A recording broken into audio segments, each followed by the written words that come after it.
avec Antoine Dionne-Charest, candidat dans la circonscription de Verdun pour le Parti libéral du Québec. Antoine, comment vas-tu? Bonjour Marc, ça va bien? Ça va bien? Oui. Bon, alors on va revenir que tu es le gars de Jean Charest, mais on va toujours bien le plugger en partant, comme ça c'est évacué. Et de Michel Dionne. Et de Michel Dionne. Et de Michel Dionne. C'est d'où, devine quoi, d'où le Dionne-Charest, c'est quand même fort. Oui. Mais pour vrai, ce qui m'intéresse pour commencer, puis après on parlera du sujet que tu veux, mais ça rapporte un peu avec ce que tu voulais me parler, ça a été quoi l'élément déclencheur? Je veux bien croire qu'on dit, ben oui, ses parents sont là-dedans, mais quand est-ce que tu t'es dit, hey, me semble, moi je ferais ça? Je serais en politique. Il y a des moments, dans la vie où on se sent prêt. Moi, ça fait 20 ans que je m'implique au PLQ. Et j'en ai fait des affaires. J'ai fait du porte-à-porte. Comme ça veut dire que t'avais quel âge au début? Écoute, disons 2000, autour de 2004, là, adolescent. T'avais 2004 ans? Ouais, non, pas 2004 ans, mais autour de 2000, genre 2004, 2003, ouais. 2004. Donc, t'avais quel âge? J'étais adolescent, je sais pas moi, 14, 15 ans. OK. 14, ado, 15... t'es déjà un peu les mains là-dedans. Oui. Je te suis. Porte-à-porte, écoute, j'ai participé à des élections, rédaction de résolutions, quand on fait des débats dans des événements politiques, des rapports. J'ai fait toutes sortes de choses. Commission jeunesse, je suis vice-président de la commission politique. Ça, c'est la boîte à idées du PLQ. C'est là où on réfléchit aux idées, aux grandes orientations. J'ai fait beaucoup de choses, puis j'ai terminé mes études, j'ai fait un doctorat à l'université, j'ai été consultant en relations publiques. Je me sens prêt. Après une implication, après mon parcours professionnel, je me sens prêt. Il y a des moments dans la vie où on se sent prêt à s'engager. Moi, j'ai envie de m'engager en politique. J'y crois. Je sais qu'il y a bien du monde qui n'y croit pas ou qui sont un peu cyniques. Moi, j'ai 38 ans. Je considère que je suis encore jeune. Je veux pas que ce soit quelqu'un d'autre qui décide à ma place. Et je m'adresse aux jeunes de mon âge, voire plus jeunes. Intéressez-vous à la politique à votre façon. Il y a plein de façons de le faire, là. Mais moi, je veux pas que quelqu'un décide à ma place. Il y a des gros défis là, qui attendent ma génération. Et je veux être, moi, à l'avant-poste. Je veux être impliqué. Le logement, services sociaux, écoute, fonder une famille. Il y a des sujets très, très importants qui préoccupent beaucoup de jeunes de ma génération aujourd'hui. Je veux pas que ce soit quelqu'un d'autre qui décide à ma place. Moi, je veux m'engager. Est-ce que tu te serais vu aller ailleurs qu'au Parti libéral avec les mêmes préoccupations que tu as? Non, je suis libéral parce que je crois en deux choses. Hein. Dans le Parti libéral du Québec, il y a être attaché aux libertés individuelles puis être attaché au Québec. Moi, la politique me passionne, le Québec me passionne. Et pour moi, c'est ma famille politique parce que c'est la famille qui rejoint mes valeurs. C'est pour ça que je m'y implique depuis longtemps. Donc non, je me vois pas aller ailleurs, mais j'ai beaucoup de respect pour les gens qui sont candidats, pour les gens qui s'impliquent au PQ, à Québec solidaire, ou qui s'impliquent dans une cause ou un organisme communautaire aussi. Il y a plein de façons de s'engager. Pourquoi tu penses que les gens sont devenus... On dit qu'ils sont devenus cyniques. Je suis pas si convaincu de tout ça. Ça c'est un petit peu une petite musique automatique. Je crois que sur les réseaux sociaux, c'est vrai, ça l'est pas nécessairement tout le temps. Mais admettons, ça serait à cause de quoi? Qu'est-ce qui fait, d'après toi, qu'il y aurait plus de cynisme qu'avant? T'as raison. Je sais pas. Alors, c'est une bonne question que tu poses. Moi, je me suis beaucoup interrogé sur ce sujet-là. Je parlerais davantage d'indifférence. Puis d'indifférence par rapport à la politique traditionnelle. La politique des élus, le travail de l'Assemblée nationale, le travail de législateurs. On le voit dans le taux de participation aux élections.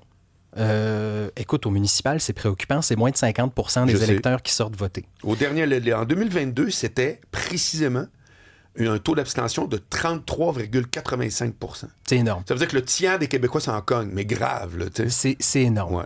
Et moi, je trouve que c'est dangereux parce qu'à partir du moment où il y a de l'indifférence, il reste qui en politique? Il reste du monde qui n'ont pas de principe, qui veulent juste être le boss. Et ça, c'est dangereux. Et il reste les radicaux, les idéologues. Et si tu es préoccupé par ton avenir, par celui de ta communauté, oui, il y a plein de façons pour toi de t'engager, mais la politique traditionnelle, ça va rester. Les partis politiques, l'Assemblée nationale, ça va rester. Et je pense qu'il faut trouver des façons de lutter contre l'indifférence. Alors, est-ce que c'est Mais c'est pas pareil, en étant plus radical?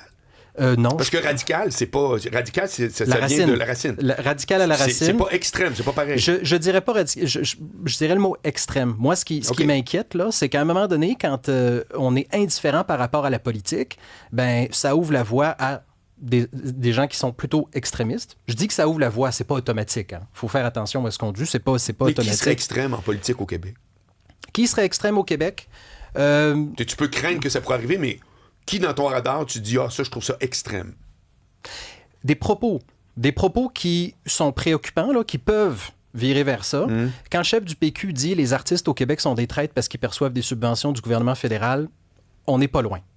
Franchement, là, sont des des traits, il parle d'aplaventrisme. On n'est pas loin. Je te parle d'un discours, là. Je te parle d'un propos. Je ne suis pas en train d'accuser ou pointer du doigt. Non, je t'entends. Ça me préoccupe. Ça, franchement, ça me préoccupe. Quand le chef du Parti québécois nous parle du régime canadien qui tente de nous assimiler, ben moi, je ne savais pas qu'en Saskatchewan, on cherchait à assimiler les Québécois. Je ne savais pas qu'en Ontario, on se réveillait le matin. Ça, c'est inquiétant comme discours. Parce que moi, je respecte l'option souverainiste.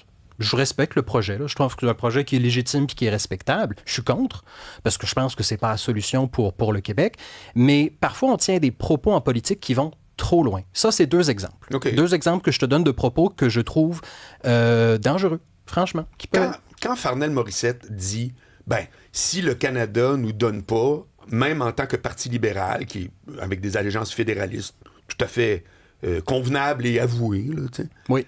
Là, il faudrait avoir un minimum de se dire, peut-être que l'indépendance est une option, puis que ça crie à l'interne. Moi, personnellement, puis je veux t'entendre là-dessus, moi, tout ce que je vois, c'est quelqu'un qui dit, comment veux-tu que je négocie si je peux pas dire, OK, d'abord, je m'en vais. Si c'est, moi, le Canada, c'est formidable. Là, on va avoir ce qu'on veut, mais au pire, on reste. Finalement, t'as pas de levier. J'entends ça, mais une remarque d'abord. C'est clair ce que je dis, là? C'est absolument clair. Oui, très clair. Tenir un référendum aujourd'hui au Québec, là, à mes yeux à moi, c'est irresponsable et c'est dangereux. Irresponsable parce que ça crée une période d'instabilité profonde, économique, politique et sociale. Dangereux parce que on aurait quoi comme rapport de force par rapport à Donald Trump et les États-Unis? Donald Trump qui accorde pas beaucoup d'importance ou de respect à la souveraineté du Canada. Quel respect, quelle protection on aurait contre quelqu'un comme Donald Trump, le Québec, indépendant? C'est pour ça que je dis irresponsable et dangereux. En quoi c'est dangereux de simplement poser la question et de le tenir? Qu'est-ce qui est dangereux? Moi, je parle pas de la question, je parle de l'option. Mais qu'est-ce qui est dangereux? Qu'est-ce qui est dangereux? Quel rapport de force aurait le Québec aujourd'hui par rapport à Donald Trump et les États-Unis? Posons-nous la question, parce qu'on dit, on va renégocier les traités. Ah bon? Qu'est-ce qui nous fait dire que M. Trump va vouloir renégocier les traités? Qu'est-ce qui nous fait dire qu'il va vouloir coopérer avec nous? Moi, je pose la question parce que... franchement, en même temps, ce que Farnell a dit... Non, mais en même temps, je veux dire... Comprends-tu? En voulant dire que lui, il fait juste dire, il faut avoir l'option de pouvoir s'en aller si on veut négocier. Alors, sur ce point-là, je pense qu'on a été capable de faire la démonstration qu'on n'a pas besoin de se servir de l'indépendance comme d'un levier de négociation par rapport au fédéral. Quand même, depuis les années début 2000, le Québec a fait beaucoup. Il y a des gains considérables qu'on a fait. Entente sur la santé en 2004, par exemple. Reconnaissance du Québec comme nation, 2006. Création du Conseil de la Fédération. Ça, c'est le conseil qui réunit toutes les provinces. C'était le Québec qui l'a initié. Et dans la vraie vie, ça fait de quoi, ça? Tout ce que tu Dans la vraie vie, ça permet de... C'est drôle dans un livre d'histoire. Merci. Mais... Non, mais tu poses une bonne question. Ça permet de financer nos services sociaux, notre système d'éducation, puis d'offrir de meilleurs services aux Québécois. Ça compte. Quand on s'entend avec le fédéral, quand on fait des gains concrets, ça permet de payer nos hôpitaux, puis de mieux payer nos employés du secteur public. Non, mais j'allais dire, de toute façon, on a vu qu'avec Mark Carney, la question de la peur vis-à-vis Trump, ça l'a peut-être permis de se faire élire, mais on n'a pas vraiment eu de gain avec le Canada de un. Puis de toute façon, Donald Trump sera pas là au moment du référendum. Alors, en quoi c'est un bon argument de peur à donner aux Québécois? Alors, il y a 2 choses dans ta question. Il y a quelque chose qui a changé pour le Canada, c'est l'urgence de se diversifier puis d'avoir d'autres partenaires. Ça, on l'a fait. Ça, depuis l'élection de M. Carney, je constate, là, je pense que c'est objectif. Je suis entièrement d'accord. On l'a fait. Il s'est déplacé en Chine, ce qui n'a pas plu aux Américains. Mais c'est lui, là, c'est toujours pas vous autres. Non, mais là, mais tu me poses la question. Donc, moi, je pense qu'on a fait. Et ensuite, moi, je ne sais pas qui sera au pouvoir aux États-Unis, mais j'ai une conviction. Trump a fait des petits. La vision qu'a Trump du Canada, des relations internationales, la vision que Trump a du monde, puis la façon dont il va traiter ses voisins et ses alliés, ça ne changera pas. Il y a un style puis il y a une façon de faire qui ne changera pas. Le 51e État. Parce que qu'est-ce qui nous dérange quand il parle du 51e État? C'est qu'on a l'impression qu'il nous dit « vous n'existez pas ». Au fond, vous n'existez pas. Puis je vous accorde pas beaucoup d'importance et de respect. Mais s'il n'est plus là, tout ça ne se vaut pas. Je le crois pas. Non, moi je... Mais il y a un point. C'est une hypothèse que cette culture-là est peut-être là pour un petit bout, mais avec moins d'intensité. Donc, il faut avoir peur d'une culture qui est peut-être à venir, qu'on ne connaît pas? Faut pas avoir peur. Il faut penser différemment. Il faut diversifier nos partenariats économiques. Mais le Québec le fait déjà des beaux partenariats économiques à l'international aussi, comme province. Non, mais ça peut se faire, contrairement à ce que Antoine Dion-Charest dit, Je pense que ça peut se faire aussi dans un Québec indépendant. Lui prétend que ça se fait avec moins de moyens. J'entends, je pense pas que c'est calme. Ma conviction, c'est que non, je pense qu'on n'aura pas le même rapport de force. Prenons l'Alberta. Prenons le référendum. Il n'y a pas de référendum en Alberta. Il y a un référendum sur la possibilité de tenir un référendum. Exact. Ça commence à devenir compliqué, mais c'est leur processus. Bon, ils vont le tenir. Moi, je crains beaucoup que Trump se mêle de ça. Par des déclarations, par des propos, ou que lui, il voit une occasion. Et ça, c'est de l'ingérence. Ça me préoccupe. Je le verrais faire la même chose au Québec également. Et ça me préoccupe beaucoup. Le Québec serait plus faible s'il était indépendant. Le Québec serait moins prospère s'il était indépendant. Je pense que les gens seraient moins riches. Écoutez, je vais vous donner juste un exemple. 20% du budget du gouvernement du Québec, je vais être très précis, c'est 19. Donc, j'arrondis même pas. 19% du budget du gouvernement du Québec, 2026, 2027, vient du fédéral. 20%. Oui, mais ça, c'est parce qu'on leur envoie de l'argent. Non, il nous envoie plus. La théorie du boomerang, c'est un peu rigolo. Il nous envoie plus que ce qu'on leur envoie. Oui, je sais bien, mais c'est parce que tout dépend. Il y a une phrase qui dit les chiffres, c'est comme les hommes, quand on les torture un peu, on leur fait dire ce qu'on veut. C'est dans le budget. Je veux bien croire, mais ce que je veux dire, Antoine, c'est que je pourrais aussi dire qu'avec tout ce que le Québec a, si on était capable de décider de ce qu'on fait avec le cash qu'on s'envoie l'un envers l'autre, ben on aurait une latitude supplémentaire. Tout ça, c'est comme bonnet blanc, blanc bonnet. Là. Je comprends ton point, je dis pas que c'est zéro. Je te dis juste qu'on peut y répondre. T'sais, on est tout le temps en train de... Justement, on est dans qu'est-ce qui se passerait demain. Depuis tout à l'heure, là, Clémenceau disait « On sait que Jaurès parle quand tous les verbes sont au futur. » Nous allons, on va pouvoir... Bon, c'est ça.